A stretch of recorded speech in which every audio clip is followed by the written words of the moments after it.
नमस्कार, म किरण सुवेदी आज फेरि तपाईहरुको माझमा नेपाल जर्मन ट्युटोरियल बोकेर आएको छु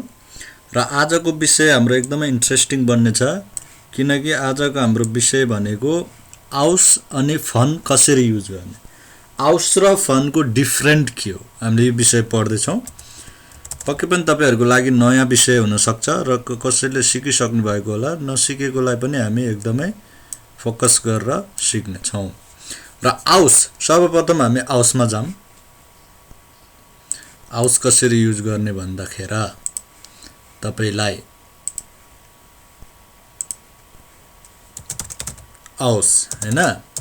आउस चाहिँ जहिले पनि अलिकति यहाँ सानो बनाउनु पर्यो।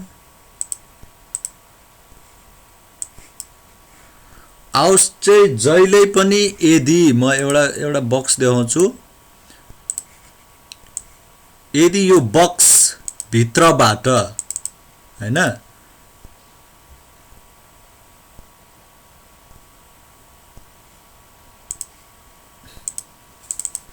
यो बक्स भित्रबाट यदि कुनै चीज बाहिर निकालिन्छ भने, बक्स भित्रबाट कुनै पनि चीज बाहिर निकाल्नु छ भने चाहिँ हैन, कुनै पनि चीज बाहिर निकाल्नु छ भने चाहिँ हामीले फन युज गर्नुपर्छ। हामी एक्जाम्पल दिन्छौं। यो पुंट, अब यहाँ भित्र एउटा फ्लास, एउटा मानव एउटा बोतल छ अथवा फ्लास छ। फ्लास भनेको बोतल। अब यो भित्रबाट बाहिर ल्याउँदा चाहिँ हामीलाई आउस लाग्छ। जस्तै एउटा एक्जाम्पल दिन्छु म, zum Beispiel हैन। एक नम्बरमा के छ त, अब जस्तै हामीले फ्लास ल्याउनु पर्यो। अब जस्तै नर्मल के हुन्छ, ich nehme die Flasche aus dem, यो के हो त, जस्तै मानव यो बोतल कहाँ हुन्छ, कुल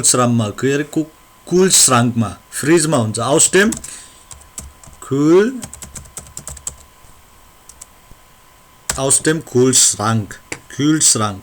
Kühlschrankबाट चाहिँ हामीले यो निकालियो। तपाईहरुलाई बुझ्न अलिकति गाह्रो हुन्छ। हेर्नुस् है, एकदम ध्यान दिनुस्। कुनै पनि चीज बाहिरबाट ल्याउनु छ भने, के भित्र यो केही चीज भित्र छ, त्यो भित्रबाट बाहिर ल्याउनु पर्यो भने चाहिँ आउस लाग्छ। अब जस्तै अर्को एक्जाम्पल दिन्छु म, जस्तै ich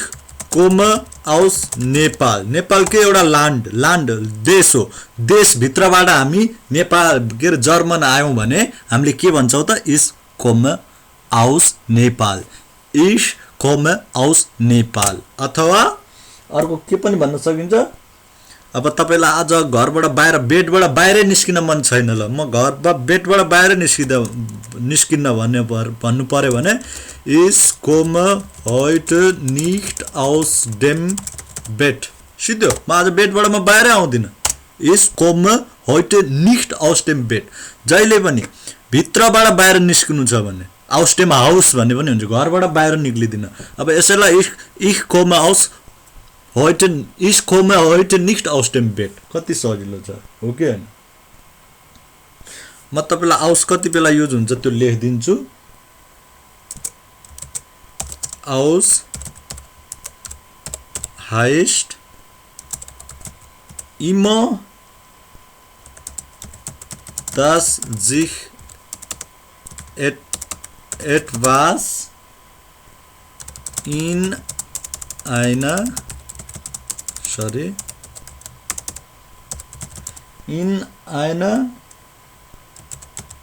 anderen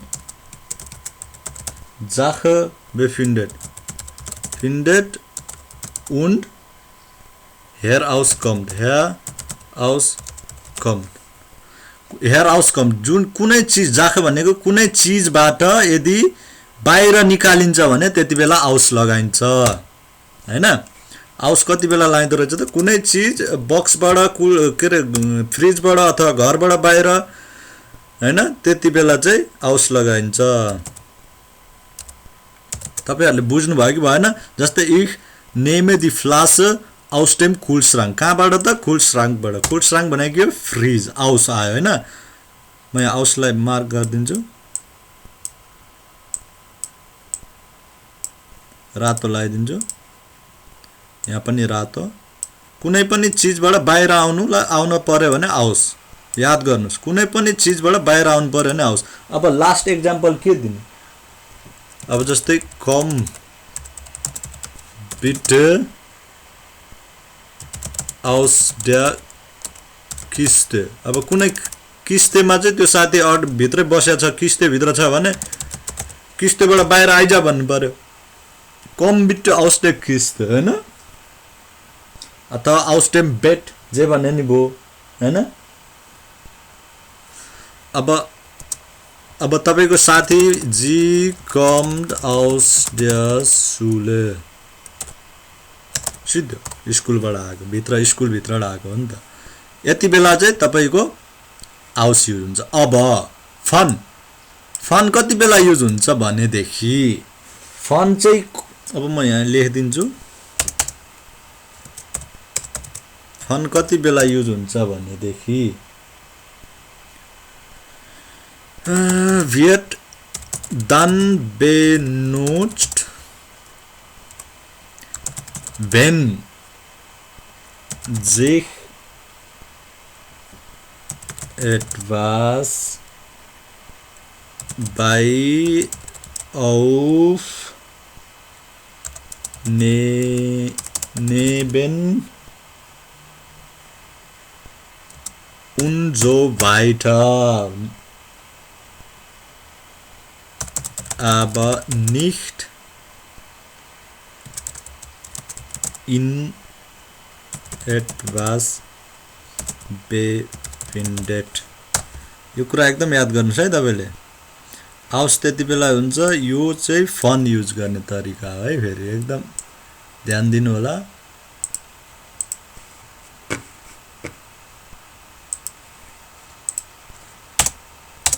अब फन युज गर्ने तरिका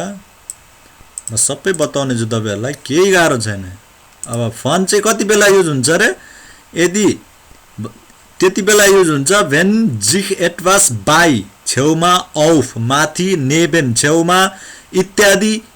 मा छ भने बल्ल फन युज हुन्छ तर अब निक्स्ट इन एटवास बेफिन्डेड यदि कुनै भित्र छ भने चाहिँ फन हुँदैन अब जस्तै यहाँ त भित्र छ नि त यहाँ भित्र छ भने चाहिँ त्यहाँ फन युज हुँदैन अब जस्तै हामी एक्जाम्पल नदिकिन तपाईहरुले बुझ्नुहुन्न zum Beispiel एक नम्बरमा जाम अब एक नम्बरमा के लेखौं एउटा एक्जाम्पल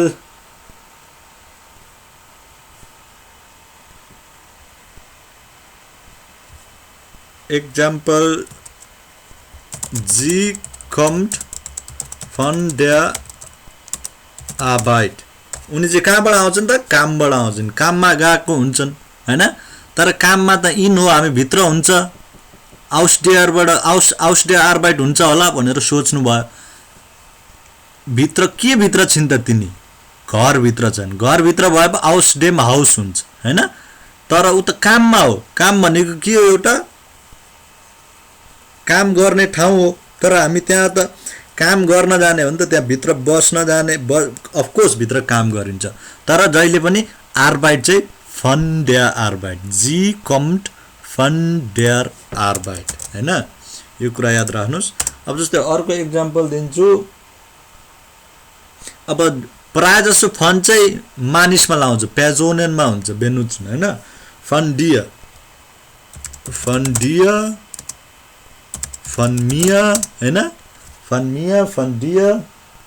अब जस्तै ich komme फन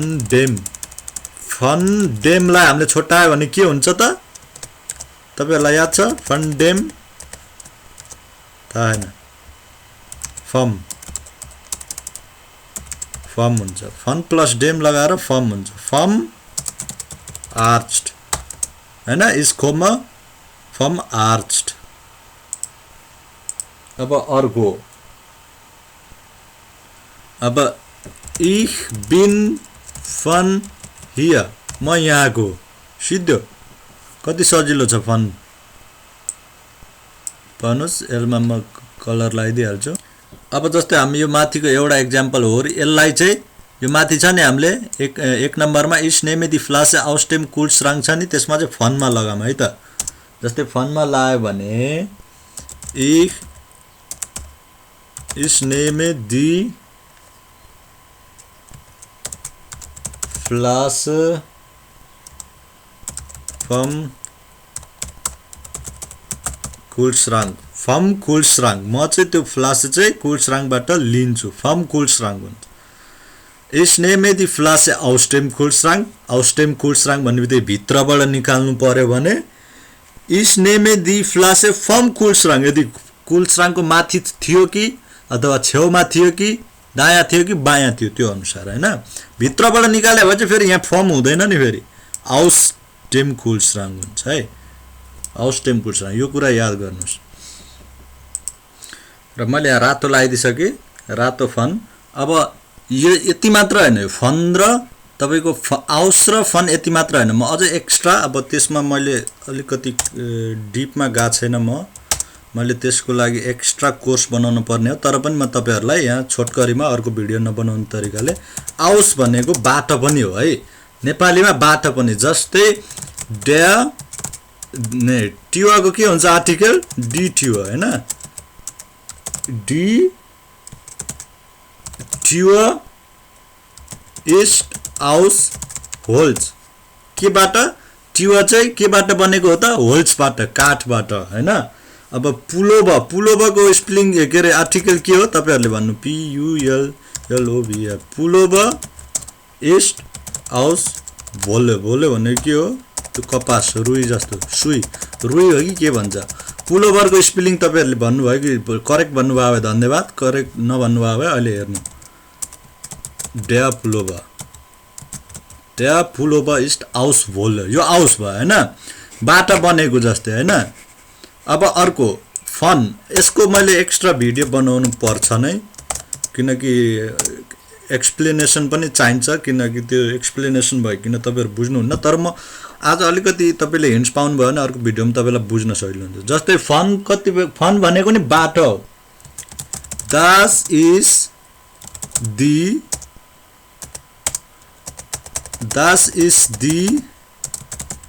टास फन किरण त्यो टास चाहिँ किरणको हो भन्न खोजे अथवा दास इज दी अथवा ड्या श्राइप्टिस फन अनु दास इज ड्या श्राइप्टिस फन अनु अथवा यसमा जे भने नि हुन्छ दास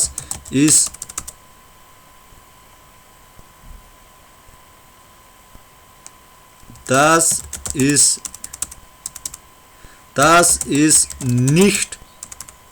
nicht von mir त्यो मेरो होइन जोन्डन फन किरण हैन अब जस्ट धेरै छ अब यहाँ ट्याब फुलोप डी अब के तपाईहरुले एउटा एक्जाम्पल ल तपाईहरुलाई यहाँ तपाईहरुले के गर्नुहुन्छ टेस्ट कमेन्ट बक्समा लेखेर हाल्नुस् एउटा त्यसको दास इस्ट डी अथवा डेयरबाट बनानी भो डी अथवा डेयर दास इज दास भन्ने नि हुन्छ दास इज दास blah blah blah blah blah तपाईहरुको एउटा एक्जाम्पल र तपाईहरुले आउस र फनबाट पनि अर्को एक्जाम्पल बनाएर कमेन्ट बक्समा लेख्नु होला र यसमा मलाई कस्तो फिल भइरहेको छ भने तपाईहरुलाई राम्रोसँग बुझाउन सकिरहेको छैन मलाई फिल भइरहेको छ कृपया बुझ्नु भएको भए कमेन्ट बक्समा लेख्नुस् नबुझ्नु भएको भए पनि लेख्नुस् ताकि म अर्को भिडियो बुझ्ने तरिकाले तपाईहरुलाई युट्युबमा अपलोड गर्न म चाहन्छु ताकि तपाईहरुले प्रश्न बुझ्न सक्नुहुनेछ हस्त यति भन्दै म आज फन र आउसबाट बिदा माग्छु र अर्को ट्युटोरियलमा पक्कै पनि अर्को इन्ट्रेस्टिङ कुराहरु बोकेर आउँदछु र घरमै बस्नु होला र अन्त नजानु होला यो कोरोनाको टाइममा हस्त यति भन्दै मेरो 2-4 शब्द यही टुङ्गाउँछु धन्यवाद बाइ बाइ